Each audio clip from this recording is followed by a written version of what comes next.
నమస్కారం అండి. మీ పిల్లలకు శ్లోకాలు నేర్పించడం కష్టంగా అనిపిస్తోందా? అస్సలు కాదండి. చిన్న చిన్న ముక్కలుగా నేర్పిస్తే వాళ్ళు ఎంతో అద్భుతంగా నేర్చుకుంటారో చూడండి. మా ఇంట్లో మేము ఎలా ప్రాక్టీస్ చేస్తున్నామో మీరే చూడండి. వక్రతుండ వక్రతుండ మహాకాయ మహాకాయ సూర్యకోటి సూర్యకోటి సమప్రభ సమప్రభ నిర్విఘ్నం నిర్విఘ్నం కురు మే దేవ కుర్వే దేవ సర్వకార్యేషు సర్వకాయేషు సర్వదా. సర్వదా.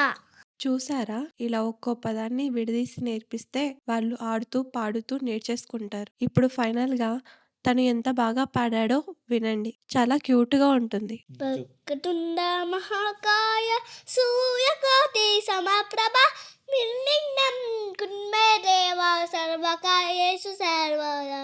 వక్రతుండ మహాకాయ సూర్యకోటి సమప్రభ నిర్విఘ్నం కురు మే దేవ సర్వకార్యేషు సర్వదా. పిల్లల గొంతులో దేవుడిని చూసినట్టు ఉంది కదూ! మీకు ఈ వీడియో నచ్చితే లైక్ చేయండి. మరిన్ని శ్లోకాల కోసం మా ఛానల్‌ని సబ్స్క్రైబ్ చేసుకోండి. ఓం గణేశాయ నమః.